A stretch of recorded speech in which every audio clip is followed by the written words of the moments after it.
Quedarte callado cuando te humillan es una estupidez. Y aguantar en silencio lo que te duele no es prudencia, es cobardía. Lo digo sin rodeos, porque llevas años escuchando versiones amables que no sirvieron. Ahora la otra mitad, y va con respeto.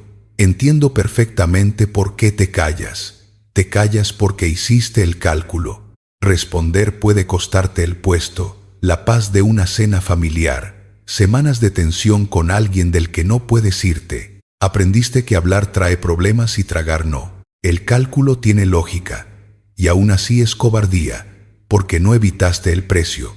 Lo aplazaste y lo pagaste tú solo. Ahora saca la cuenta completa, porque esto nunca fue una noche. Suma todas las veces. El comentario que dejaste pasar para no arruinar la comida, la reunión donde te corrigieron con desprecio y sonreíste, la broma que te dolió y celebraste.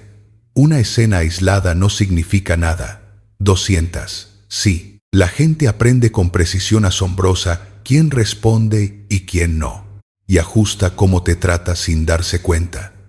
Nadie decide a quién le va a faltar el respeto. Prueban, miran qué pasa y repiten lo que salió gratis. Ahí está lo que duele de verdad. Tu silencio no fue neutral. Enseñó algo y el otro aprendió esa lección mejor que tú. Mientras tanto pagaste una factura que nadie vio. Horas de sueño, conversaciones enteras contigo mismo en el auto, la respuesta perfecta llegando a medianoche, tarde e inútil. Mal humor descargado en quien no tenía nada que ver. Cosas que no intentaste porque exponían. Y una idea instalándose sin permiso.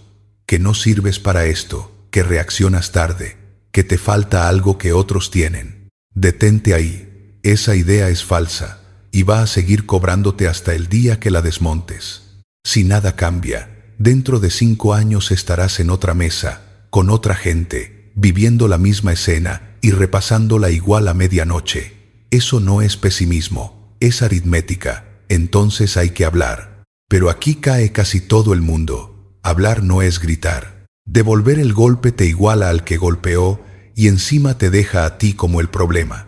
Necesitas otra cosa. Firmeza sin veneno.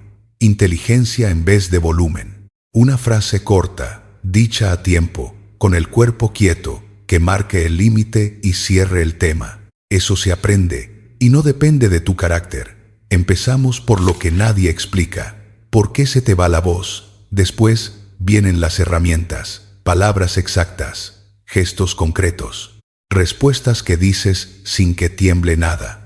No necesitas volverte duro, necesitas llegar a tiempo. Empecemos. Capítulo 1. El silencio que se te quedó pegado. Toda humillación deja 2 heridas, y casi siempre atendemos la equivocada. La primera la abre el otro, con lo que dijo. La segunda la abres tú, con lo que no dijiste. Y no pesan igual. Las palabras ajenas se descoloran en unos días, mientras que tu propio silencio no cicatriza, se archiva y vuelve a abrirse cada vez que la escena regresa. ¿Cuál de las dos te desvela? Si la respuesta es la segunda, este libro empieza exactamente donde estás parado. Antes de aprender qué decir, hace falta reconocer dónde te ocurre. Quizá fue en una mesa familiar, con una frase que no era una broma pero venía envuelta como si lo fuera, mientras los demás seguían comiendo y la conversación avanzaba sin ti. Quizá fue en una oficina, un lunes, con el equipo entero delante, cuando alguien con más rango que tú dijo aquello de «No sé para qué te pago si todo esto sale mal». Puede que haya sido en casa, hace muchos años, con una voz que debía protegerte y que en cambio soltó «eres un inútil», igual que tu padre. A lo mejor fue en la calle, en un semáforo, con la ventanilla baja y un desconocido gritándote que aprendas a manejar. También ocurre en las canchas, donde deberíamos dar el mejor ejemplo y donde se insulta al árbitro, al rival y hasta a los niños que juegan. Y ocurre todos los días en la pantalla que llevas en el bolsillo. Vaya payaso. No tienes idea de lo que dices, escrito por alguien que jamás te miró a los ojos. Distintos escenarios, misma escena. En todos ellos hubo alguien que no buscaba resolver nada, sino imponerse, descargar algo suyo o dejarte más pequeño. y en todos ellos hubo un segundo en blanco que después te costó dormir. No vamos a definir nada aquí. Definir sirve para los manuales, y tú no llegaste a este libro por un manual. Llegaste porque quieres reconocer, así que reconozcamos. Hay ataques que se ven desde lejos porque vienen con insultos abiertos y descalificaciones. Eres un incompetente, siempre lo haces todo mal, nunca vas a aprender. Otros no traen ni una sola palabra fea, solo volumen. El tono sube, la voz se te encima y la conversación deja de ser una conversación. Está el que te interrumpe siempre, exactamente en la mitad de tu idea, hasta que dejas de intentarlo. Está el sarcástico, que hiere sonriendo. Vaya genio, seguro te ascienden. Y aparece también quien cierra las puertas con una frase de piedra. Esto es así y punto. Y está el pesado, que no discute, solo repite lo mismo 12 veces hasta que cedes por cansancio, y llama a eso tener razón. Fíjate en algo que casi nadie te enseñó a mirar. Mucho de esto ni siquiera se dice con palabras, se dice con una mirada fija que se queda un segundo de más, con el ceño apretado, la mandíbula tensa, los labios en una línea, con el dedo que te señala mientras habla, como si te clavara al respaldo de la silla, con el cuerpo que se acerca más de lo que debería, hasta que el aire que respiras ya no es del todo tuyo, con el golpe seco sobre la mesa, con el portazo al salir, que es una frase completa sin usar la boca. Tu cuerpo registró todo eso antes que tu mente. Por eso te quedaste rígido sin entender bien por qué. Llegamos a la parte que más pesa y que menos se nombra. El daño verdadero no siempre lo hace la frase, lo hace el público. Piénsalo despacio. Si te dicen algo hiriente a solas, duele. Cuando te lo dicen delante de tus compañeros, delante de tus hijos, delante de tu familia entera, duele distinto. Y ese dolor tiene otro nombre. No es solo ofensa, es exposición. Porque en ese instante no escuchas únicamente el comentario. También imaginas lo que los demás están pensando de ti mientras no contestas. Y esa película, la de las caras que te miraron, es la que se te quedó pegada. Existe un nombre para lo que hace tu cabeza después. Se llama rumiación. Y la investigadora Susan Nolen-Hoeksema la describió con una claridad incómoda. Es esa costumbre de volver una y otra vez sobre lo mismo, buscando entender, sin llegar nunca a ninguna parte. Tu mente regresa a la escena porque quedó abierta. No la cerraste con palabras, así que la sigue reproduciendo esperando un final distinto, y cada repetición no te alivia, te desgasta un poco más. Entender esto ya cambia algo importante. No estás siendo exagerado por acordarte tanto. Estás cargando un asunto que quedó sin terminar. Antes de seguir, este capítulo pide papel, no para guardarlo, sino para verlo fuera de ti. Traza 2 columnas. En la izquierda escribe qué te dijeron, con las palabras exactas, sin suavizarlas. En la derecha, ¿qué hiciste tú? Me callé, me reí, me justifiqué, cambié de tema, me fui al baño.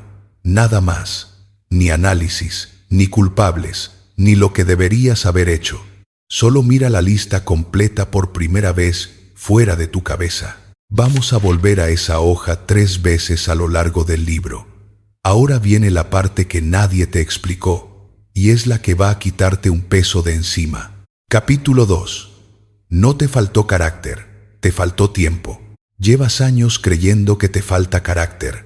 Y si te dijera que lo que te faltó fue tiempo, no hablo de una metáfora bonita, hablo de tiempo real, medido en segundos, y de algo que ocurre dentro de ti mucho antes de que puedas decidir nada. Empecemos por la pregunta que te hiciste 1000 veces.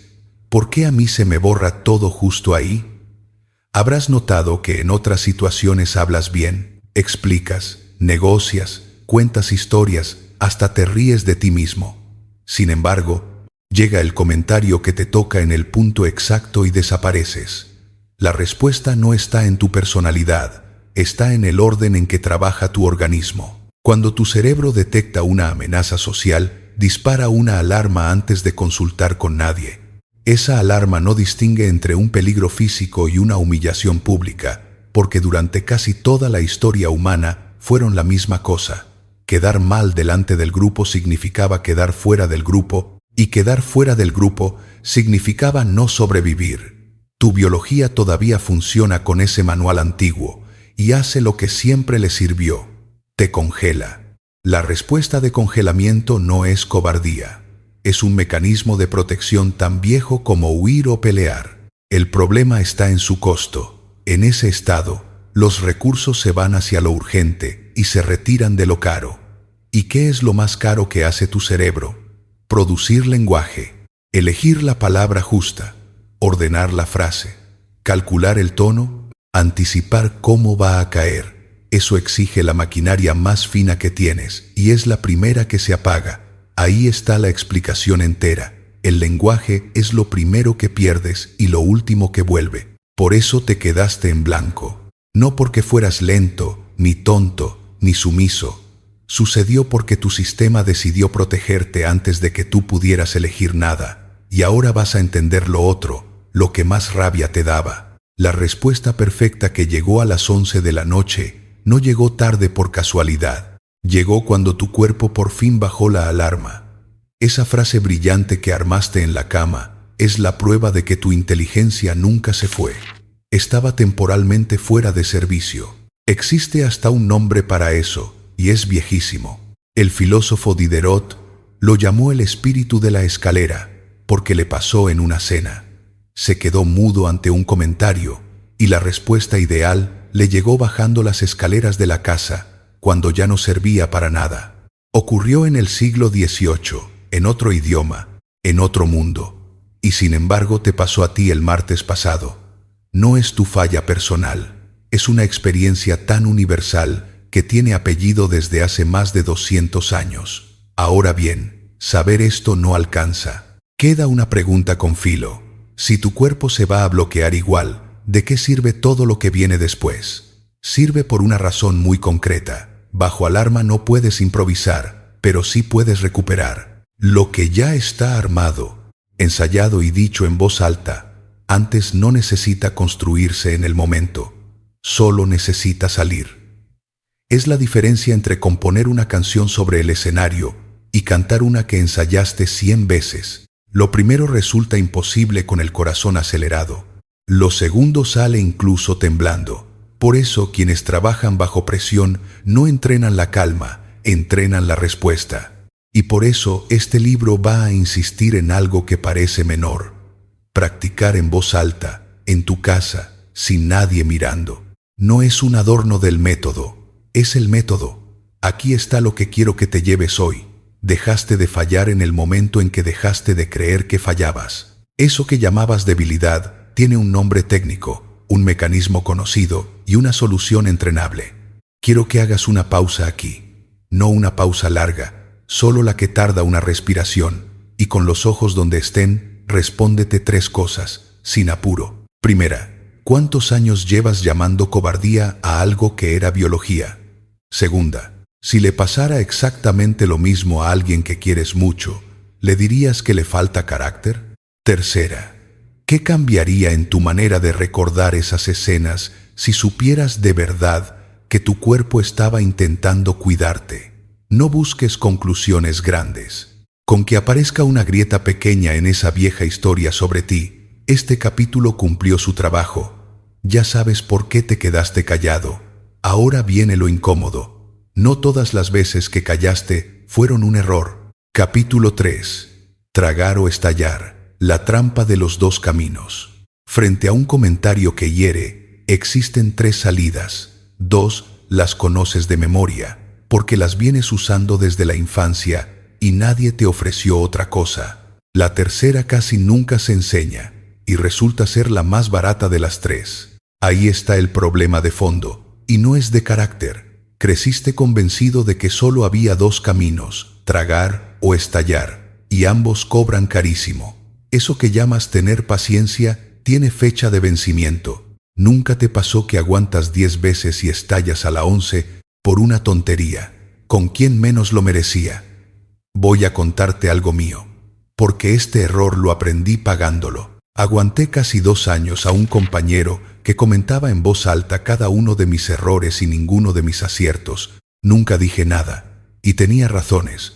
El ambiente ya era tenso. Él llevaba 15 años ahí y yo acababa de entrar. Cada semana me tragaba una piedrita más, convencido de que estaba siendo el maduro de la historia. Hasta que un martes, alguien apoyó un vaso encima de unos papeles míos. No se derramó nada. Me levanté, hablé durante 40 segundos en un tono que no reconocí y salí de la oficina con las manos temblando. Al día siguiente nadie hablaba de los 2 años. Hablaban del vaso. Y esa misma semana escuché la frase que me persiguió durante meses.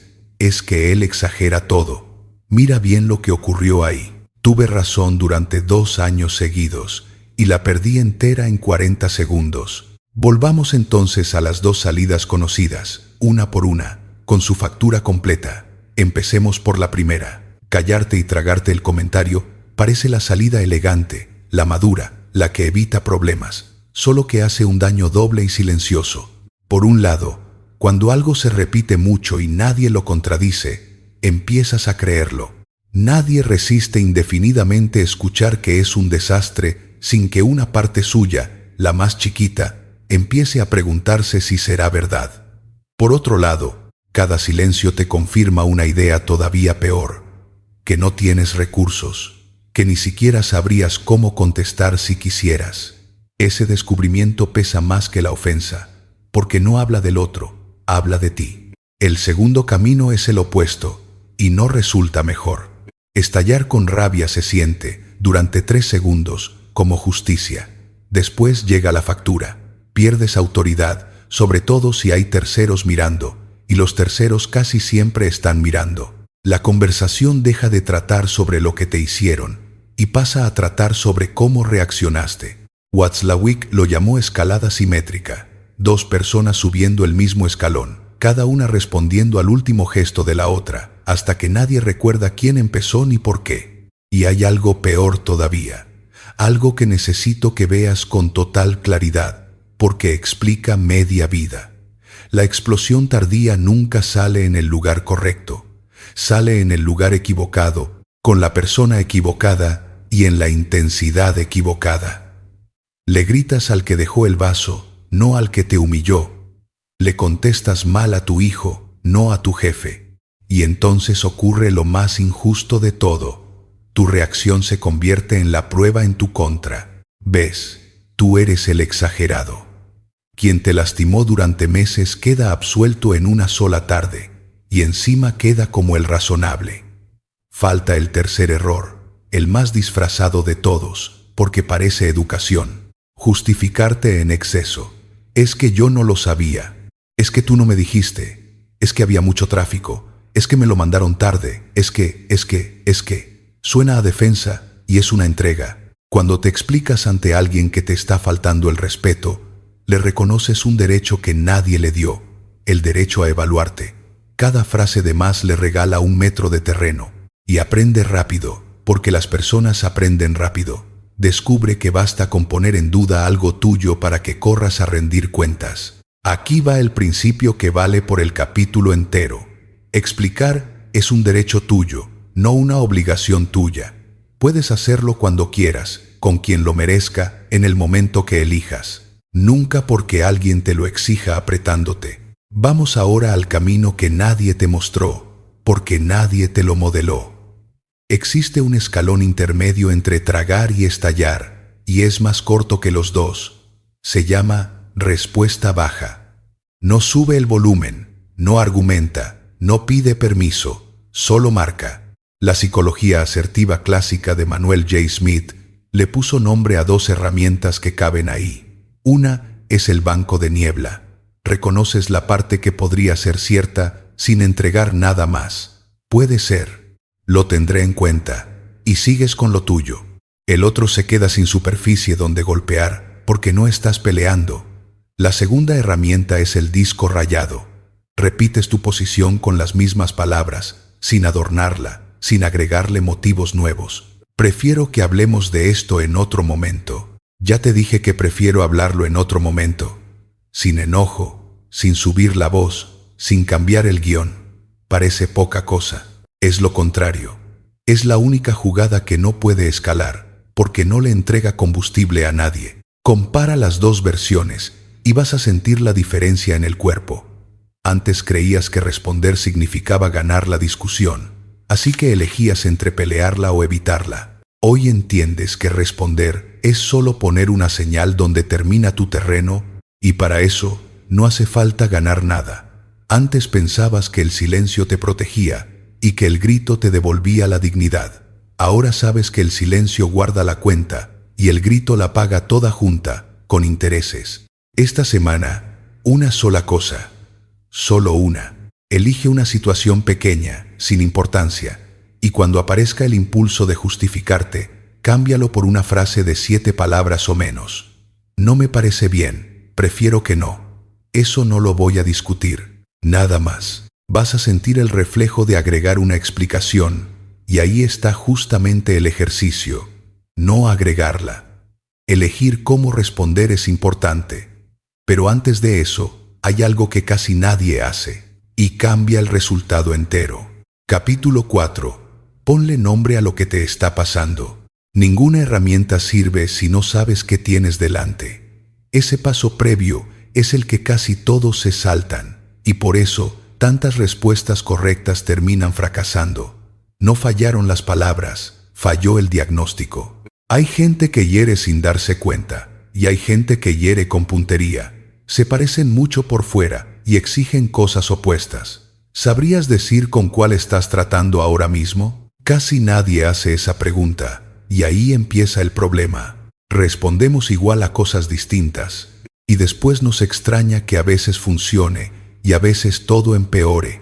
Antes de elegir palabras, conviene saber qué tienes delante. Esto se sostiene sobre 4 distinciones sencillas, y la primera tiene que ver con el origen. ¿De dónde sale la agresividad de alguien? Casi siempre de un lugar más pobre de lo que imaginas. Está la frustración pura, el estrés acumulado, la persona que llega desbordada y descarga en lo primero que se mueve. Existe también el sentimiento de superioridad, ese que necesita imponer su visión sin discusión porque no concibe que otro tenga razón. Aparece con enorme frecuencia la falta de habilidades. Hay adultos que no aprendieron a debatir, ni a negociar, ni a decir no estoy de acuerdo sin subir la voz, y usan el único recurso que conocen. Otro motor común es la búsqueda de control. Quieren manejar la conversación, el ritmo, el desenlace, y el grito es su manera de tomar el volante. Y detrás de casi todos, un origen silencioso. Crecieron viendo eso. En su casa se hablaba así. Nadie les mostró otro modelo y repiten el que les tocó. Segunda distinción. Los perfiles. Reconocerlos ahorra meses de desconcierto. El autoritario impone su punto de vista y no deja rendija para la duda. El inseguro ataca porque teme quedar en evidencia. Su agresión es un escudo mal puesto. El explosivo grita ante la provocación más pequeña y después no entiende por qué lo evitan. El sarcástico usa la ironía y el desprecio como cuchillos limpios, sin huellas visibles. Y el pasivo agresivo, que no ataca de frente pero deja astillas con bromas que no eran bromas. A ese le dedicaremos un capítulo entero más adelante. La tercera distinción ordena todo lo demás, y necesito que la escuches con atención. Hay 3 categorías, y cada una pide una respuesta distinta. La primera es el golpe sin intención.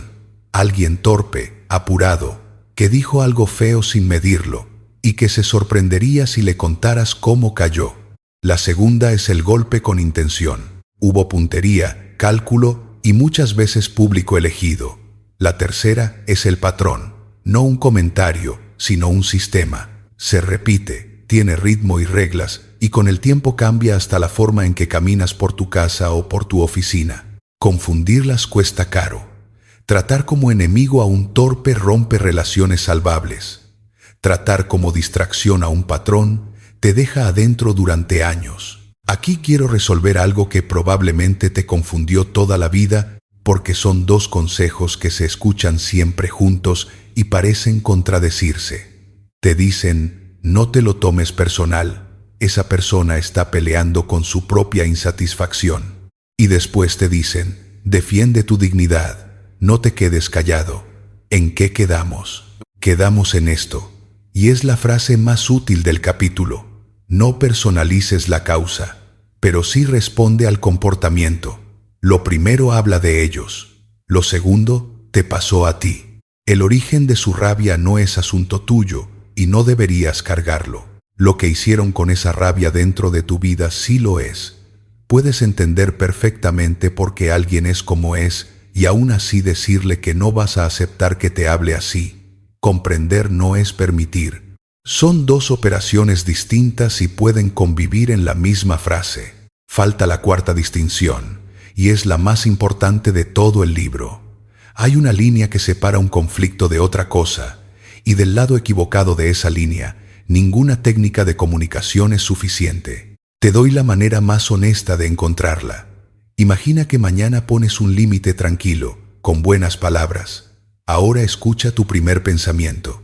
Si tu primer pensamiento es «qué incómodo va a ser», estás en un conflicto, y este libro entero está hecho para ti. Si tu primer pensamiento es «y después, ¿qué me va a pasar?», eso ya no es un problema de comunicación.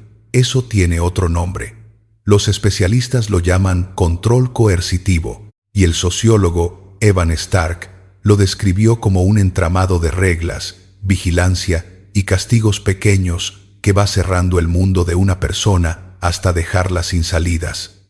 No se mide por gritos ni por golpes, se mide por cuánta libertad te queda. Fíjate en una frase que la gente repite como si fuera parte de una discusión normal. Sin mí estarías perdida.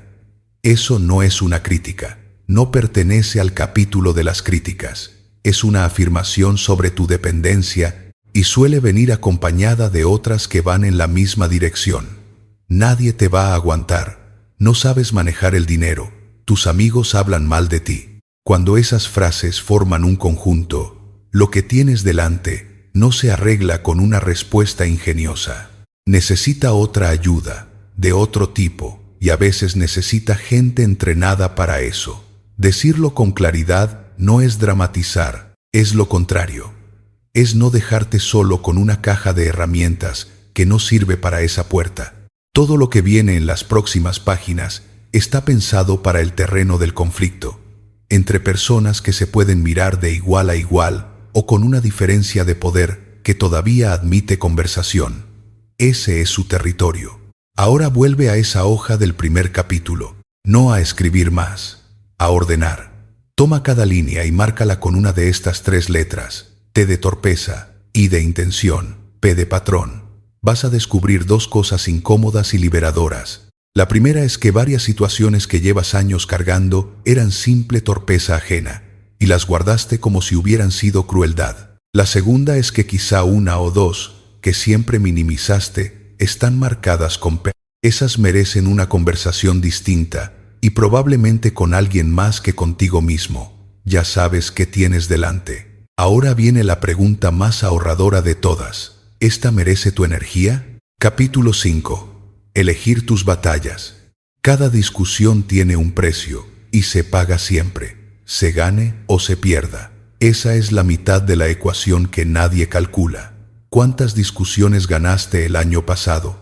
¿Y cuánto te costaron en energía, en horas de cabeza y en gente que dejó de buscarte?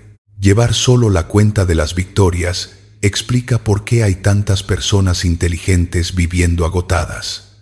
Antes de aprender a responder mejor, conviene aprender a decidir cuándo vale la pena responder. Piensa un segundo en la gente que conoces con más facilidad para tener razón. En cualquier mesa, detectan el error ajeno, lo señalan con datos y lo demuestran en 3 minutos, ganan siempre. Y muchas de esas personas, con los años, dejan de recibir invitaciones a tomar un café sin que nadie se haya peleado nunca con ellas. No las echaron de ningún lado, simplemente dejaron de llamarlas, que es una forma mucho más silenciosa de perder. Tener razón es barato. Sostener el vínculo mientras la tienes, no. Empecemos por lo que casi nadie mide. Tu energía es finita, y no hablo solo de la física. La energía emocional se gasta, la mental se gasta, y ninguna de las dos se repone con dormir 8 horas. Cada discusión que sostienes se lleva un porcentaje del combustible que ese día tenías para tu trabajo, para tus hijos, para tu propio proyecto. Cuando decides que hay asuntos que no merecen tu desgaste, no estás cediendo. Estás guardando lo que tienes para lo que de verdad te importa, aquello que sí está alineado con tus valores y con tus metas a largo plazo.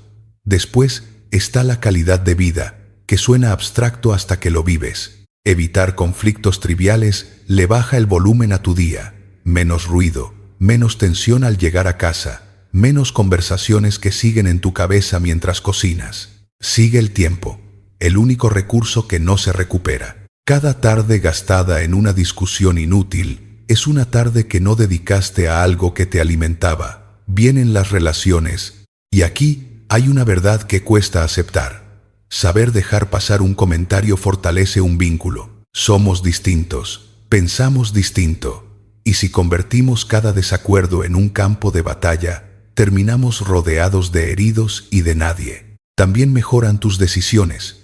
Quien evalúa antes de entrar, entrena un músculo que después usa en todo, la capacidad de ponderar en frío, y crece algo más hondo. Elegir bien tus batallas te obliga a preguntarte qué te importa de verdad, y esa pregunta, sostenida, te cambia.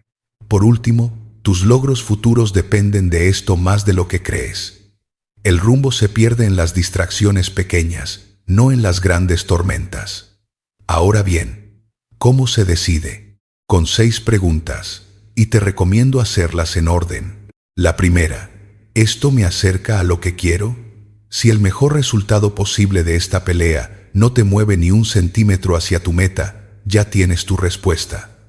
La segunda, ¿qué hay realmente en juego? A veces está tu integridad, la seguridad de alguien que amas o algo irreversible. Otras veces está solo tu orgullo disfrazado de principio. La tercera pregunta es la que casi nadie hace. ¿Cuánto cuesta?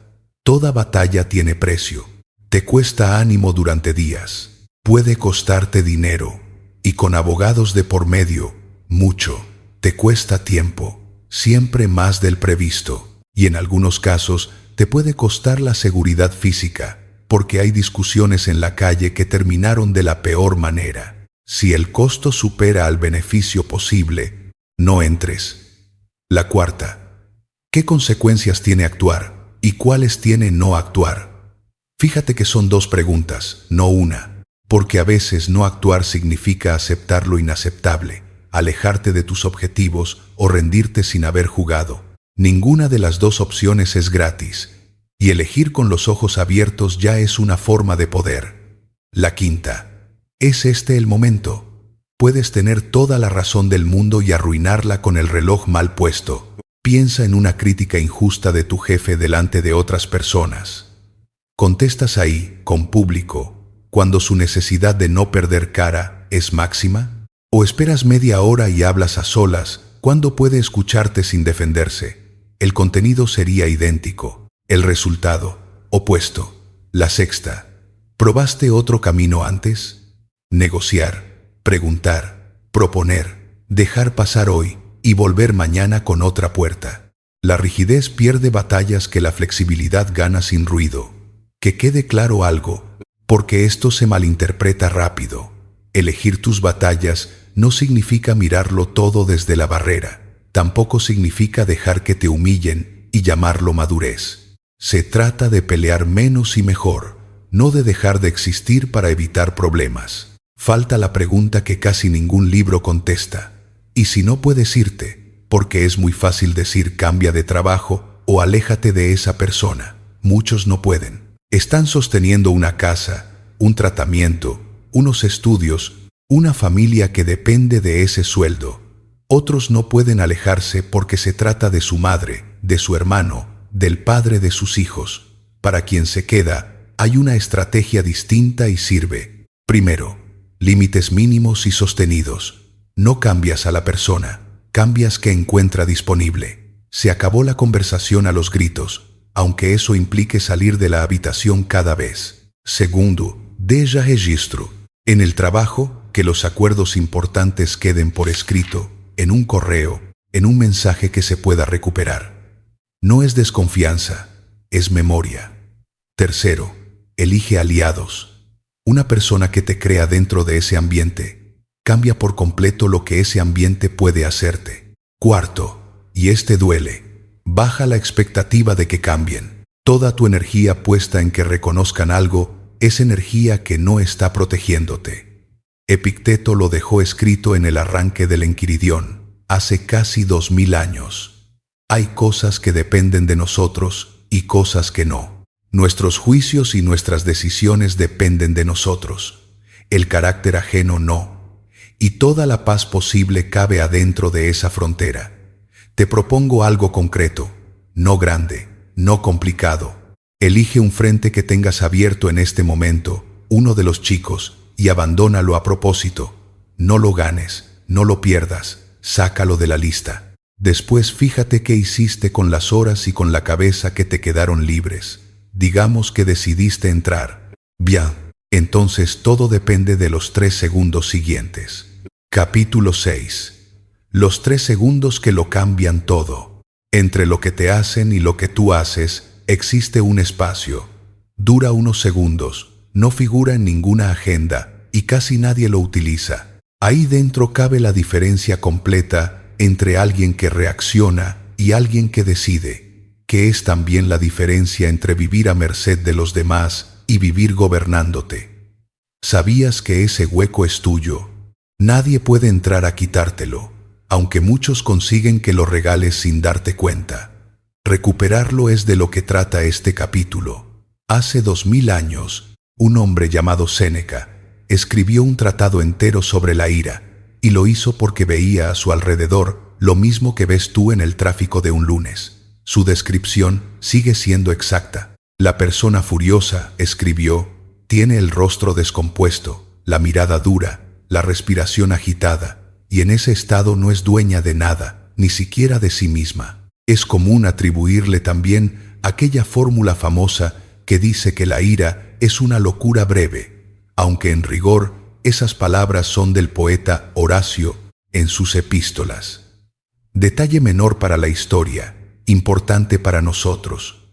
Cuando algo se cita mal durante siglos, suele ser porque toca una verdad que todos reconocemos. Y la verdad es esta. Quien está furioso no sabe lo que hace, ni puede calcular lo que vendrá después. Lo interesante es dónde puso Séneca el origen del problema. No en lo que te ocurre, sino en lo que juzgas sobre lo que te ocurre. Hay 2 juicios, y viajan juntos. El primero suena así: he sido dañado. Alguien rayó tu auto. Alguien te dejó fuera de una reunión. Alguien soltó un comentario que sentiste como una injusticia. El segundo es más peligroso, mucho más. Tengo derecho a devolvérselo. Esto no se puede quedar así. Ese segundo juicio es el que arma discusiones eternas, denuncias vengativas, familias partidas por la mitad y guerras. Porque el primer juicio duele, el segundo destruye. Detente aquí un momento y revisa tu propia historia. La mayoría de tus arrepentimientos no nacieron del primer pensamiento, nacieron del segundo. Ahora bien, ¿qué apaga eso? Podría ser perdonar, y a veces funciona. Solo que muchas veces no hay a quien perdonar. Llovió 4 días y se te arruinó parte de la casa. El país cambió una regla que te perjudica. Alguien murió antes de tiempo. Contra eso no hay perdón posible, porque no hay culpable. Los estoicos proponían otra cosa, más simple y más eficaz. La llamaban dilación, posponer la reacción. En inglés existe una expresión preciosa para lo mismo. Hold your horses, frena tus caballos. Eso es exactamente lo que corre dentro de ti en ese instante, caballos sueltos. Y no necesitas domarlos, solo demorarlos. Cuenta hasta 10 si te alcanza, hasta 100 si hace falta. 2 días si el asunto es grave, porque hay respuestas que mejoran muchísimo con 48 horas encima. En ese espacio ocurre lo único que importa. La emoción baja, la mente vuelve, y recién ahí puedes decidir. Un animal responde al estímulo de manera automática, sin poder analizar nada. Tú no. Ahí está tu ventaja y también tu responsabilidad. Ahora quiero corregir algo sobre cómo se enseña esto normalmente, porque el consejo clásico falla. Te dicen respira y mantén la calma, como si la calma fuera una decisión. Ya sabes, desde el segundo capítulo, que no lo es. La alarma se dispara antes que tu voluntad. Entonces no entrenes la calma, entrena el cuerpo, que es lo único a lo que tienes acceso durante la alarma. 3 cosas concretas. Primero, la exhalación larga. No respirar hondo, que suele acelerar más, sino soltar el aire lento, más lento de lo que quieres. Eso le informa a tu organismo que no hay tigre. Segundo, el peso. Siente los pies en el piso, el respaldo en la espalda, algo firme contra tu cuerpo. La sensación física de sostén reduce la urgencia de huir o de golpear. Tercero, la mirada. Sostenerla, sin sonreír y sin desafiar, hace 2 trabajos a la vez. Te ancla a ti y le comunica al otro que estás presente, no sometido. Antonio Damasio llamó marcadores somáticos a las señales corporales que llegan antes de que la razón alcance a nombrar nada. Tu cuerpo ya sabía. Estas 3 herramientas hablan su idioma. Con el hueco abierto, Séneca y quienes vinieron después dejaron 6 estrategias que siguen intactas. La primera, separar lo que está bajo tu control de lo que no. Con lo segundo, calma y aceptación. Con lo primero, acción inteligente y no impulsiva. La segunda, revisar tus expectativas. Mucha ira nace de suponer que alguien debía responder de cierta manera. Pediste un favor y no salió como esperabas. Confiaste en que adivinaran lo que necesitabas y no lo adivinaron. Esperar menos no es pesimismo. Es dejar de tercerizar tu tranquilidad. La tercera, practicar la empatía. Ese colaborador que hace las cosas distinto de como se las explicaste. Ese hijo que se comporta de un modo que te saca. Quizá hacen lo único que saben con lo que tienen. La cuarta, visualizar las consecuencias. Si rompo esto, si golpeo, si escribo ese mensaje a las 2 de la mañana, ¿dónde estoy mañana? Hay personas cumpliendo condenas larguísimas por 12 segundos de furia. Hay familias que no volvieron a juntarse por una frase de Navidad. La quinta, cultivar cierta indiferencia hacia lo externo. Cuando tu valor se sostiene desde adentro, las agresiones pequeñas encuentran menos superficie donde clavarse. No es que dejen de existir, es que dejan de gobernarte. Y la sexta, el agradecimiento. Aunque no se lo digas a nadie, aunque sea una frase que te dices al despertar, agradecer reorienta la atención hacia lo que sí está funcionando, que siempre es más de lo que la rabia deja ver. Séneca lo entendió y lo escribió. La ira mueve guerras, también mueve divorcios, despidos y silencios de 20 años entre hermanos. Y todo eso empieza en un hueco de 3 segundos que nadie usó. Dame un minuto, solo uno, y llévame contigo a esa escena del primer capítulo, la que anotaste en la columna izquierda de tu hoja. Vuelve a verla completa. La frase, las caras, tu propio cuerpo endureciéndose. Ahora, justo después del comentario, mete 3 segundos ahí. Ves tus pies en el suelo. Sueltas el aire despacio. Miras a la persona sin apuro y sin sonrisa. La escena no cambia en nada más. Nadie te aplaude, nadie se disculpa. Solo hay un hueco donde antes había un salto al vacío. Quédate ahí un momento y mira quién eres dentro de ese hueco. Si algo de este capítulo tiene que quedarse contigo, que sea esto. Entre lo que te hacen y lo que haces hay un espacio, y ese espacio es el único territorio que nadie puede ocupar sin tu permiso. Ya tienes el hueco. Lo que falta es lo más corto de todo el libro. ¿Qué dices dentro de él? Capítulo 7. Nombrar sin repetir. La respuesta más eficaz ante una ofensa no es la más ingeniosa, es la más corta. Cuesta aceptarlo, porque durante años imaginaste réplicas brillantes que dejarían al otro sin argumentos y con la sala de tu lado. Nada de eso hace falta, y además, nada de eso funciona. Una frase breve, dicha con el cuerpo quieto, pesa más que un discurso perfecto y tiene una ventaja decisiva que es caber en la memoria justo cuando estás nervioso. ¿Qué haces entonces con el segundo que sigue a una humillación pública? La primera vez que respondí bien no fue por valentía, fue porque llevaba la frase preparada desde hacía semanas. Un responsable cerró mi presentación delante de 8 personas con una de esas frases que se recuerdan. La verdad, no esperaba mucho, y aún así, esto ha sido decepcionante. Se hizo un silencio raro. No bajé la vista, no sonreí y no me apuré. Conté 2 segundos. Lo miré y dije, ese comentario no es constructivo. Si hay algo que mejorar, prefiero que lo hablemos con respeto. Nada más. No expliqué mi trabajo, no defendí el informe y no pedí disculpas por nada. La reunión siguió, incómoda, y a partir de ese día ese hombre me habló de otra manera. Lo importante de esto no es la anécdota, es que la frase ya existía antes de que él abriera la boca. Vamos a desarmarla, porque cabe en 3 partes y se puede entrenar. Grábate esto en 3 partes. Primera parte, la pausa. Una respiración, silencio, mirada directa, sin sonreír, con la cabeza recta y el cuerpo erguido.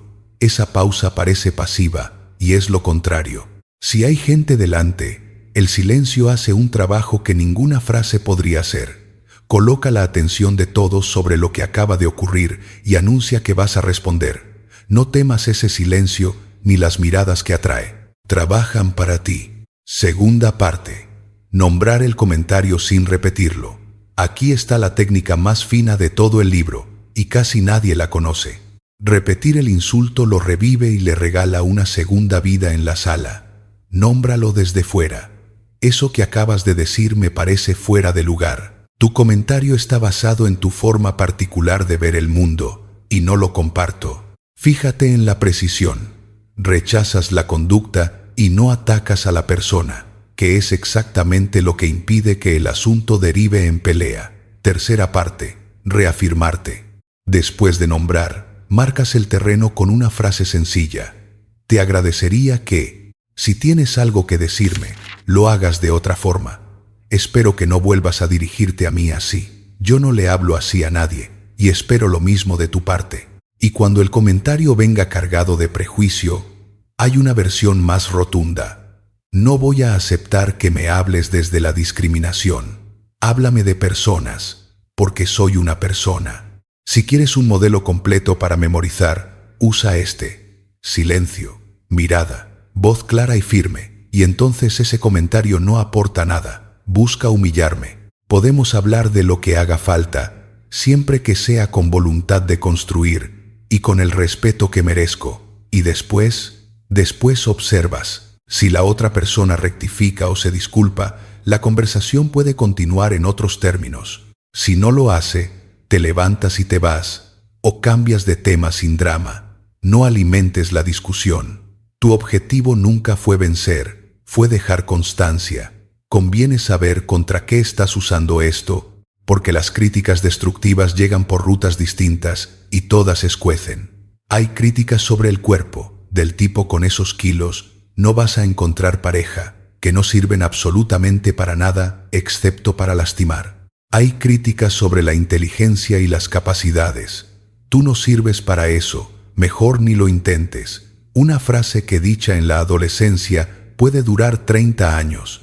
Las hay sobre la personalidad y son las más silenciosas. Eres demasiado sensible, siempre haces un drama de todo. Las hay sobre habilidades concretas. No te veo dando una charla, con lo tímido que eres. Y luego está la categoría más antigua, la que se apoya en estereotipos. A una mujer se le dice que con ese carácter se quedará sola y amargada, dando por hecho que debe ser dócil y que su meta en la vida es encontrar marido. A un hombre se le dice que es un inútil incapaz de ganar un sueldo decente para mantener a su familia. Las dos frases proceden del mismo molde y las dos merecen la misma respuesta. Estas críticas duelen más que otras, y hay una razón estudiada para ello. Claude Steele y Joshua Aronson describieron la amenaza del estereotipo, ese efecto por el cual un comentario que activa un prejuicio no golpea solo tu día, Golpea una idea que ya estaba dentro de ti antes de que ellos llegaran. Por eso se clavan tan hondo. Aplícalo a escenas cotidianas y verás que siempre es lo mismo. Una madre le repite a su hija: es que siempre lo haces todo mal, te lo he dicho 1000 veces. La hija puede responder: mamá, sé que esperas más de mí, pero esa forma de decírmelo no ayuda. Merezco respeto incluso cuando me equivoco. Un cliente que nunca elogia y siempre exige puede escuchar: estoy aquí para ayudarle y podemos revisarlo todo. Le pido que lo hablemos con respeto. La estructura no cambia, cambian las palabras alrededor. Una última cosa, porque hay una frase muy repetida que conviene corregir. Suele decirse que el dolor viene de no saber reaccionar, como si la culpa terminara siendo tuya. No es así. Duele porque fue injusto, y eso no es responsabilidad tuya. Duele el doble porque llegaste tarde a tu propia defensa, y eso tampoco fue culpa tuya, pero sí tiene arreglo. Voy a pedirte algo raro, que hables en voz alta contigo mismo. Toma la hoja del primer capítulo, elige 3 episodios y escribe para cada uno una respuesta de 3 partes. Pausa, nombrar, reafirmar. Después dilas en voz alta, de pie, mirando a un punto fijo. Presta atención a la cara, a la voz, al cuerpo. Repítelas hasta que salgan sin buscar las palabras. Esto no es teatro. Es la única forma de mover tu respuesta desde la zona que se bloquea bajo presión hasta la zona que funciona sola, como conducir. La frase que ensayas hoy es la que aparecerá sin esfuerzo el día que la necesites. Ya tienes respuesta para el golpe de frente, pero casi nunca vienen de frente. Capítulo 8. El lobo con piel de cordero. Existe una forma de agresión que no deja huellas visibles, y por eso mismo es la más difícil de contestar. No hay gritos que señalar, no hay insultos que citar, no hay una sola palabra que puedas repetirle a otra persona sin quedar tú como alguien susceptible. Hay comentarios que parecen un cumplido y dejan una astilla. ¿Cuántas veces te fuiste dudando de si te habían halagado o herido? Eso tiene nombre y tiene mecánica. Un comentario pasivo-agresivo es enojo, frustración o crítica expresados de forma indirecta, y viaja disfrazado de broma, de cumplido ambiguo o de sugerencia bien intencionada. Vaya, no sabía que todavía se usaban esos zapatos. Muy bonito, muy original. Las palabras no dicen nada reprochable. El tono lo dice todo, y la cara todavía más. Un lobo con piel de cordero. Algunos añaden sarcasmo, otros un aire de condescendencia, y los más hábiles fingen inocencia, mientras tú percibes con toda claridad que hubo intención. ¿Por qué la gente hace esto? Muchas veces porque no sabe expresar lo que siente de manera directa, transparente y amable a la vez. Detrás suele haber miedo al conflicto, una autoestima baja o simplemente un hábito familiar aprendido en una casa donde nadie pedía las cosas de frente. Conviene recordar que no siempre hay mala intención, y conviene recordar, con la misma fuerza, que el impacto sí es negativo, porque duele igual. Entender el origen no obliga a soportar el efecto. Veamos 4 escenas, porque este tema se comprende mejor viéndolo que definiéndolo. Escena 1. La casa familiar. Llegas después de semanas complicadas y tu madre te recibe con un ay. Por fin encontraste un ratito para visitar a tus padres, que tanto te quieren. Claro, estás tan ocupado. Reproche, chantaje, cariño torpe. Da igual la etiqueta. Tono neutro, sin sarcasmo, sin ponerte a la defensiva. Mamá, yo también quiero verlos, y últimamente tengo obligaciones que no me lo permiten. Escena 2. El sofá. Estás leyendo tranquilo, y aparece tu pareja con un «¿qué?» cómodo ahí en el sofá. Te sientes atacado y notas la trampa. En lugar de discutir, pides lo que falta. Si quieres que te ayude con algo, dímelo directamente y lo hacemos. Escena 3. La oficina. Te eligen para representar a la empresa y alguien celebra así.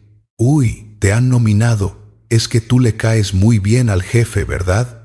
No es entusiasmo, es envidia, y busca insinuar favoritismo. No caigas, no te justifiques, no te rías nervioso. Habla con profesionalidad.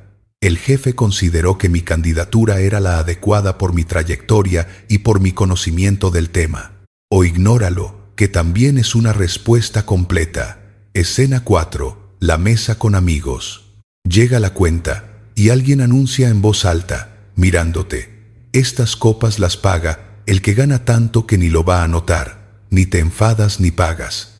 Sonríes y cortas. Si alguien lo necesita, cubro su parte, como harías tú. Si no, hacemos como siempre y cada uno lo suyo. Frena el comentario y sobre todo no sienta un precedente, que es lo que de verdad estaba en juego. Detrás de las 4 escenas hay 6 claves que funcionan siempre. La primera: no caigas en la trampa. No le muestres que te hirió, porque muchas veces ese era el objetivo. La segunda: no respondas con más agresividad. No inicies la discusión, porque escalar es exactamente lo que convierte una astilla en una herida. La tercera: el silencio a veces es la mejor respuesta, y no es una derrota. La cuarta es corporal. Muévete tranquilo y firme, ni amenazante ni sumiso, porque tu cuerpo comunica antes que tu voz. La quinta es la pregunta de aclaración, y es magnífica cuando dudas de la intención. ¿Eso que me dijiste es un cumplido o una crítica? Nadie sostiene la ambigüedad cuando se la nombran en voz alta. La sexta es el límite, imprescindible si la conducta se repite. Prefiero que me hables directamente si algo te molesta. Y hay una séptima que no es técnica, sino madurez. Aceptar que algunas personas no van a cambiar por mucho que te esfuerces. No puedes cambiarlas. Sí puedes decidir cuánto te afecta y cuánto tiempo les dedicas. Hay una variante del mismo fenómeno que merece atención propia: la broma. Una broma deja de ser broma cuando molesta a quien la escucha. Esa es toda la frontera, y es más nítida de lo que la gente finge creer. Frente a un chiste que hiere, tienes una escala de respuestas, y subes por ellas según haga falta. El primer escalón es ignorar y seguir con lo tuyo. Si el otro es medianamente listo, entenderá. El segundo es pedir que te lo expliquen, lo cual rompe la magia del chiste y deja a la vista lo que había debajo. El tercero es desviar con un comentario positivo, útil cuando no vale el desgaste. El cuarto es decirlo claro: no me gusta cuando haces ese tipo de comentarios, por favor no los repitas. El quinto es explicar por qué ofende, y ahí ya no se trata de gustos. Ningún chiste machista, racista, homófobo o xenófobo es gracioso, porque todos se apoyan en la humillación de un colectivo y en una superioridad que quien bromea cree tener. Imagina el clásico de oficina: ¿qué hay que hacer para promover la libertad de la mujer? Ampliar la cocina. Puedes responder con ligereza: Manuel, te veo desfasado. ¿No te enteraste de que la Cenicienta ya se cansó? O puedes ir en serio. Esa broma mantiene la idea de que las mujeres deben quedarse en casa al servicio de la familia, y eso es injusto. Aquí no nos gustan esos comentarios. Prepárate, porque llegará el contraataque. Pero si era solo una broma, ¿no tienes sentido del humor? No te ablandes. No es una cuestión de humor, es una cuestión de valores. Ridiculizar y denigrar no es humor, es humillación. Y detrás no hay ingenio, sino falta de educación. Fíjate en el patrón completo que acabas de recorrer: broma, indirecta, comentario pasivo-agresivo, ataque abierto. 4 intensidades del mismo eje. Cambia el volumen, no el mecanismo. Y por eso el manual es el mismo en los 4 casos. No escalar, nombrar cuando haga falta, poner un límite claro y aceptar que no todos cambiarán. Con eso tienes cubierto el 80% de lo que te va a pasar esta semana. Hay una pregunta que quiero dejarte, y no necesita respuesta inmediata. ¿Cuántas veces te reíste de algo que no te hizo gracia solo para que la mesa siguiera cómoda? No la respondas ahora.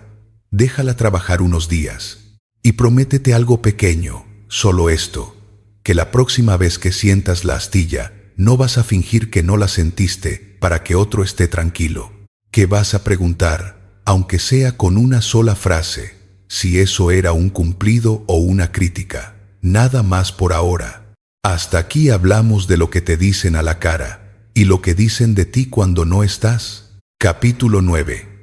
cuando lo que dicen de ti no es verdad. Puedes defenderte de un insulto en 3 segundos. ¿De una mentira? No. La mentira sigue caminando cuando tú ya te callaste. Entra en casas donde nunca has estado y llega a gente que jamás te escuchó explicarte. ¿Y entonces? Entonces hace falta otra herramienta, porque aquí no basta con responder bien. Hace falta responder con estrategia. Empecemos por medir, que es lo que casi nadie hace. No todas las falsedades merecen la misma inversión. Están las intrascendentes, del tipo, tú me dijiste que comprara tomates cuando eres alérgico al tomate y jamás pudiste decir eso.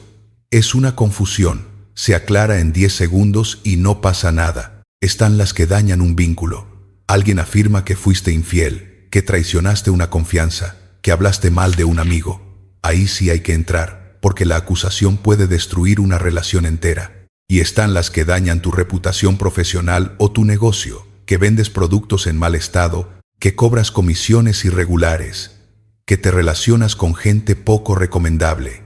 Esas atacan tu sustento y tu nombre, y no se pueden dejar pasar. La reputación es uno de los pocos bienes que tenemos como seres sociales, y cuando se pierde, se cierran puertas que ni siquiera sabías que existían. Hay un error que lo empeora todo, y aparece siempre al principio. Discutir. Alguien te acusa. Tu instinto grita, tengo que defenderme, y empiezas a devolver acusaciones. El resultado es previsible. Tu palabra contra la mía. Cada uno se va con su versión intacta, y la relación queda dañada durante años.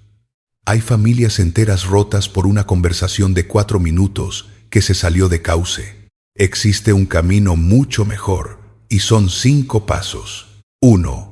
Escuchar sin interrumpir. Deja que la persona termine, aunque cueste, porque necesitas saber exactamente de qué te acusan y con qué información cuenta. 2. Reconocer los sentimientos o la preocupación del otro. No estás dándole la razón, estás bajando la temperatura. Entiendo que estés molesto por no haber recibido el aviso. 3. Aclarar con preguntas. Este paso es el que casi nadie usa y es el que más resuelve. ¿De dónde sale esa información? ¿Quién te lo dijo? ¿Lo comprobaste? Muchas veces, al responder, la propia persona descubre que su fuente era frágil o que entendió mal. 4. Defender tu posición con claridad, con argumentos y con pruebas si las tienes. 5. Ofrecerte a buscar soluciones. ¿Qué es lo que transforma un juicio en un problema compartido? Míralo funcionando. En familia, te acusan de no haber avisado de una comida a la que sí invitaste a todos. Entiendo que te moleste no haberte enterado, y recuerdo haberte enviado un mensaje. ¿Es posible que no lo vieras? Vamos a revisarlo juntos. Entre amigos, alguien te culpa de haber divulgado un secreto que tú guardaste. Valoro mucho nuestra amistad y siempre he respetado tu confianza. Yo no lo compartí con nadie.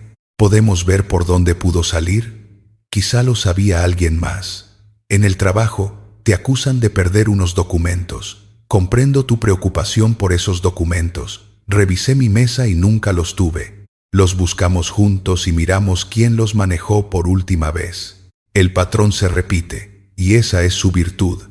No inventas nada en caliente. Una advertencia sobre las pruebas.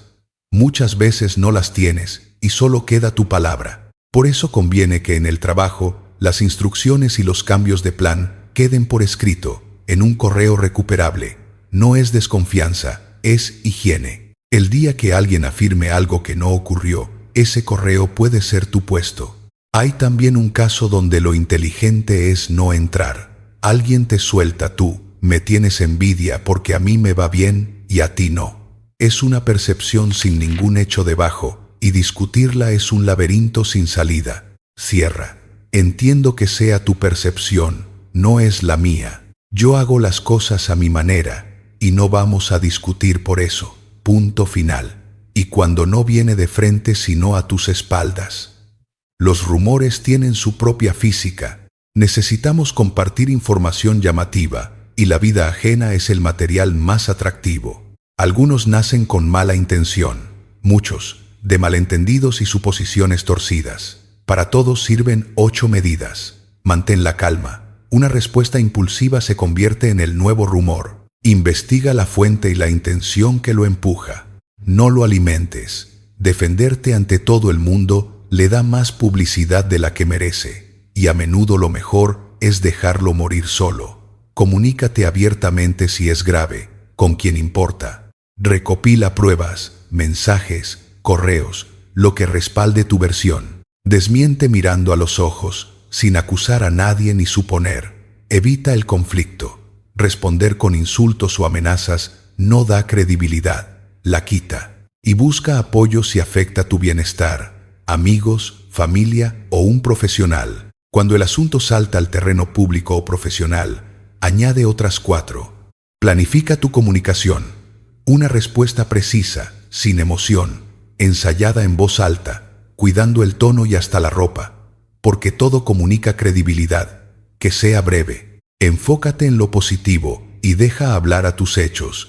Quien demuestra integridad de forma consistente le quita agarre a cualquier rumor y habla solo con las personas adecuadas, las implicadas, las afectadas o las que pueden ayudarte, nunca con quien quiere verte sufrir. Si se publicó en un medio, pide una rectificación. Si el daño es grave, un abogado puede explicarte tus opciones. 4 situaciones concretas, listas para usar. En la oficina corre que te vas de la empresa. No desmientas compañero por compañero.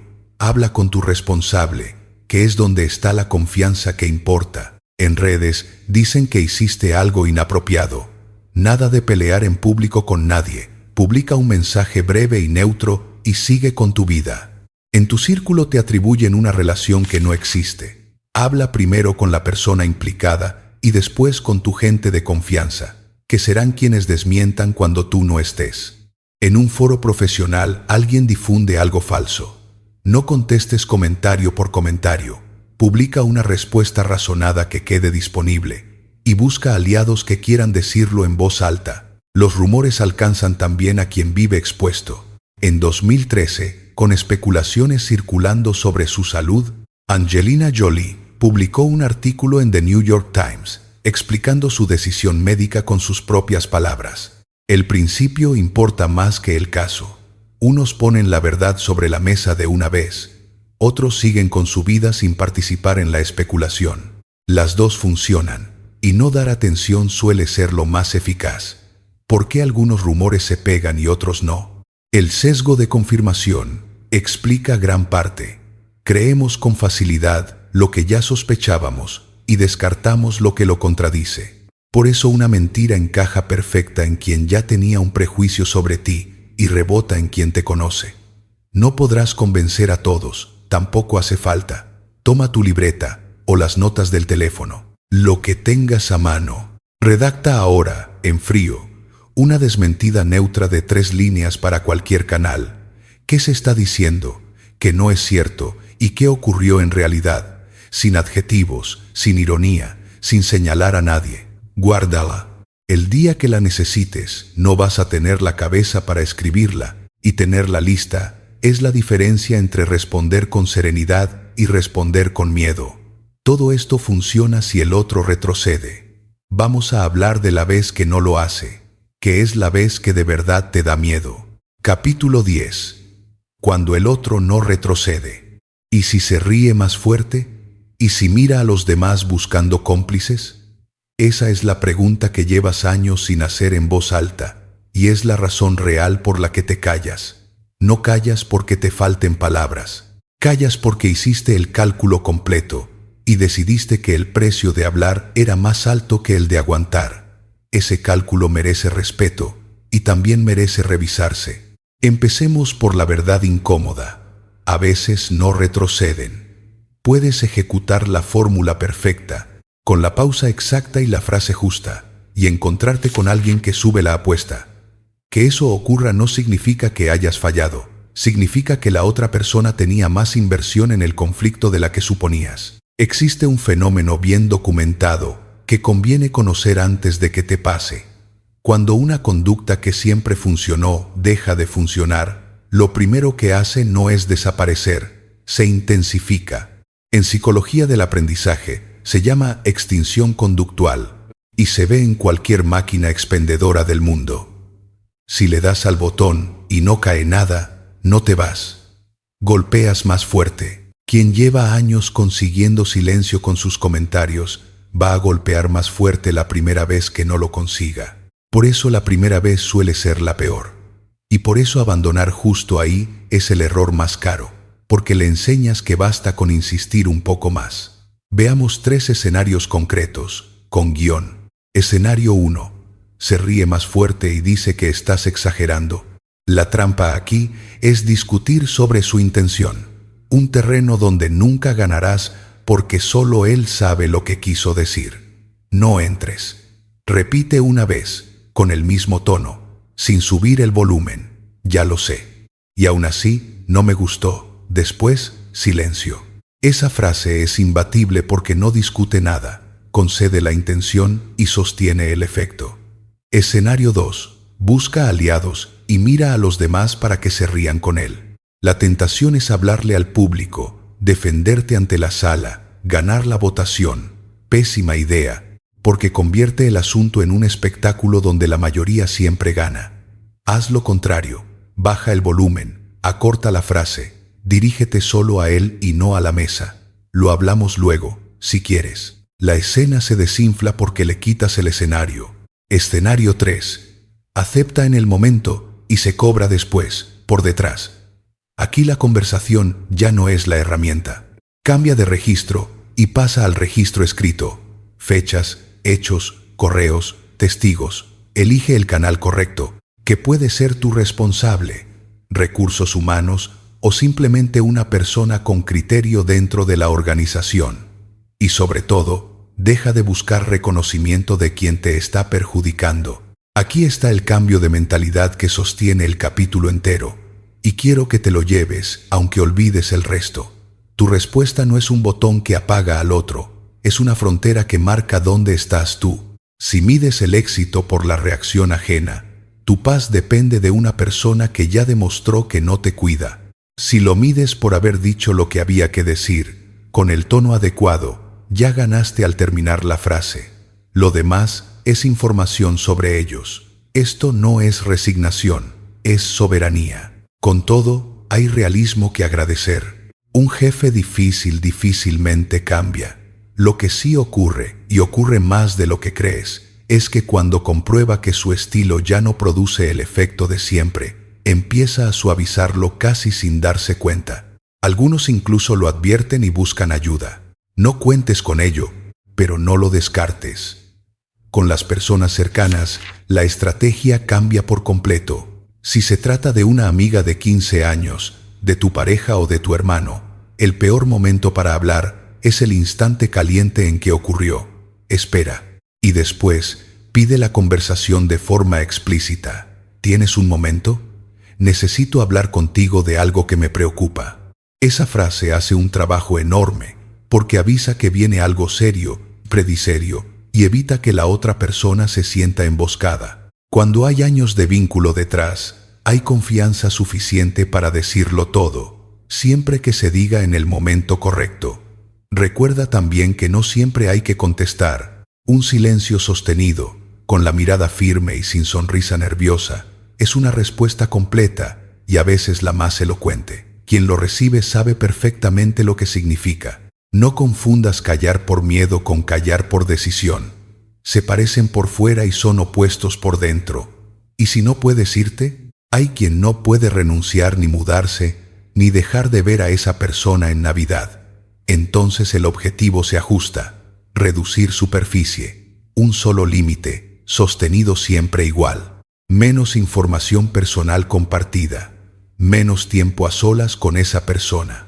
Y una decisión que vale oro. Rodéate de gente que te dé retroalimentación de verdad. Comentarios que no siempre sean positivos, porque nadie lo hace todo bien, pero que estén bien planteados y sirvan para mejorar. Todos necesitamos ese tipo de crítica para progresar. La diferencia entre una que te construye y una que te hunde no está en el contenido, está en las palabras, el momento y la intención. Cuando tienes cerca a personas que critican bien, las que critican mal empiezan a sonar exactamente como lo que son: ruido.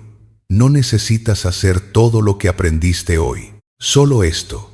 Prepara una única frase para el momento en que el otro no retroceda y que sea más corta que la primera. Ya lo dije. No voy a discutirlo. Lo dejamos aquí. 3 o 4 palabras. Repítelas hasta que salgan sin pensar, porque el segundo golpe siempre llega cuando tienes menos aire que en el primero. Un último giro. Y no va a gustarte, porque esta vez el que habla eres tú. Capítulo 11. El espejo, la boca que tú abres. Hay un punto ciego en todo lo que aprendes sobre los demás, y ocupa siempre el mismo sitio, justo detrás de ti. 10 capítulos mirando hacia afuera dejan pendiente la pregunta que casi nadie se hace en voz alta. Y si alguien está aprendiendo a defenderse de ti, no la esquives. Todos hemos sido, alguna vez, el comentario que otra persona repasó por la noche, un tono más alto de la cuenta con quien no tenía culpa de nada, una ironía delante de gente, una corrección hecha en el peor momento posible. Nadie está exento, y quien cree estarlo suele ser el caso más grave. Mirar esto de frente no te debilita, es lo único que impide que la firmeza se convierta en otra cosa. Hay 7 movimientos para revisarlo, y son los mismos que le pedirías a quien te hirió. El primero es reconocer el problema. Aceptar sin adornos que la agresividad no es una herramienta de comunicación eficaz, aunque a corto plazo consiga obediencia. El segundo es observar los efectos en los demás, que suelen ser silenciosos y por eso pasan desapercibidos. La gente evita hablarte de ciertos temas, las conversaciones se acortan cuando llegas, tus relaciones se han ido enfriando sin que hubiera ninguna pelea. Eso también es información. El tercero es entrenar el autocontrol. Antes de responder, respira hondo y cuenta hasta 5. Parece ridículo hasta que lo pruebas en una discusión real y descubres cuántas frases se caen solas en esos 5 segundos. El cuarto es tomar conciencia del tono, porque no solo agreden las palabras, también la voz. La misma frase dicha de 2 maneras produce 2 efectos opuestos, y la mayoría de la gente cuida el contenido y descuida el sonido. El quinto es evitar el sarcasmo y la descalificación. Lo que a ti te parece ingenio, al otro le llega como desprecio, y ese malentendido ha arruinado más relaciones que las peleas abiertas. El sexto es saber pedir disculpas. Cuando te excedas, discúlpate rápido y sin condiciones, sin ese perdón, pero es que tú que anula todo lo anterior. Pedir perdón no te resta autoridad. Es de las pocas cosas que la aumentan de verdad. Y el séptimo es practicar la escucha activa. En lugar de interrumpir o imponer, deja que la otra persona termine. Ten paciencia, haz preguntas. Escuchar de verdad es más difícil que hablar bien, y se nota mucho más. Hay un apartado que conviene decir en voz alta, y va dirigido a quien tiene poder sobre otros. Si eres madre, padre, docente o jefe, tu crítica no es un desahogo, es una herramienta que deja marca. Alrededor de todos nosotros hay personas que pueden mejorar y que necesitan escucharlo. Precisamente por eso hay que aprender a decirlo. Una crítica bien hecha impulsa, una crítica mal hecha se queda 30 años dentro de alguien. Existe además un dato que debería cambiar la forma en que dirigimos y educamos. Las personas rendimos más y aprendemos mejor cuando nos tratan bien, cuando el estado emocional es positivo, cuando hay serenidad. El miedo obtiene obediencia inmediata y destruye la capacidad de pensar. Nadie da lo mejor de sí mientras calcula cómo evitar el siguiente golpe. Robert Merton describió hace décadas la profecía autocumplida. Las expectativas que proyectamos sobre alguien modifican su comportamiento hasta que terminan cumpliéndose. Funciona en las 2 direcciones. Si tratas a un hijo como un desastre, lo estás entrenando para hacerlo. Y si permites que te traten a ti de una manera, estás enseñando cuál es el precio de entrada para tratar contigo. Ahí se cierra el círculo entero de este libro. Lo que toleras educa a los demás sobre ti, igual que lo que dices los educa sobre quién eres. Hagamos entonces una distinción final, breve y decisiva. No estás aprendiendo a ser agresivo, estás aprendiendo a ser difícil de pisar, y no son lo mismo, ni se parecen. El agresivo necesita que el otro pierda. Quien es difícil de pisar solo necesita que el otro sepa dónde está el borde. Uno hace ruido, el otro hace silencio, y todos lo notan igual. Nadie te va a devolver los años en que callaste. Eso no se recupera. Lo que sí cambia, desde hoy, es la persona que vuelve a casa. Ya no eres quien se lleva la frase guardada como una condena, repasándola en la cama con las manos frías. Ahora eres alguien que a veces responde, a veces decide no hacerlo, y en los dos casos sabe por qué. No te prometo que nunca más nadie te falte al respeto, porque eso no depende de ti, y quien te lo prometa te está mintiendo. Te prometo otra cosa, más pequeña y más real, que la distancia entre lo que te pasa y lo que puedes decir se va a ir acortando cada vez que practiques. Antes de terminar, hay un momento que quiero regalarte. Cierra los ojos un instante. Imagina la próxima escena difícil, la que sabes que va a llegar, con la cara y la voz de siempre. Ahora mírate a ti dentro de ella, los pies apoyados, los hombros sueltos, una respiración, 3 segundos de silencio y una frase corta que sale sin temblar. Y después el camino de vuelta a casa, mirando por la ventana, con la cabeza tranquila, sin nada que repasar. Porque hoy empiezas a entender que no te faltaba carácter, sino tiempo, y que el tiempo se puede preparar de antemano, que puedes ser firme sin volverte duro, que tu paz vale más que cualquier discusión que puedas ganar, que no hace falta responder siempre, pero sí saber que podrías. Tu forma de expresarte le está diciendo a los demás quién eres, y también te lo está diciendo a ti. Cierre. Hasta aquí te hablé de ti. Déjame terminar hablándote de mí. Hubo una comida familiar, hace bastantes años, en la que alguien comentó mi trabajo con una frase de 5 palabras. No fue un insulto, fue una de esas frases que suenan a chiste y aterrizan como diagnóstico. Se rieron 2 personas, no mucho, lo justo. Yo levanté el vaso de agua y bebí, aunque no tenía sed, solo para tener algo que hacer con las manos. La conversación siguió por otro lado en cuestión de segundos. Nadie notó nada. Yo lo noté durante todo el camino de vuelta, con la radio puesta y sin escuchar una sola canción. La respuesta llegó cerca de la medianoche, completa y bien construida, con la puntuación exacta, perfecta e inútil. Durante años creí que me faltaba carácter. Hoy pienso otra cosa. No me faltaba carácter, me faltaba permiso. Permiso para ocupar un segundo de la mesa.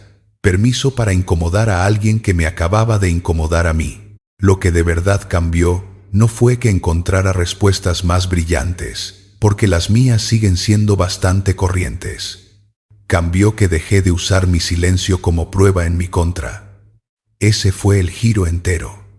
Todavía hay veces que me quedo sin palabras. Menos que antes, pero pasa. Y sospecho que va a seguir pasando mientras tenga un cuerpo que se asusta. La diferencia es que ya no vuelvo a casa con la frase guardada como si fuera una condena. La dejo en el auto con el resto de las cosas que no me pertenecen. Si algo puedo prometerte es esto. La próxima vez que te quedes en blanco, vas a saber qué te pasó. Y saberlo, aunque parezca poco, es exactamente lo que impide que ese silencio se convierta en tu manera de definirte. No hace falta que ganes. Hace falta que llegues a tiempo a tu propia vida. Soy Quibi y este audiolibro fue para ti.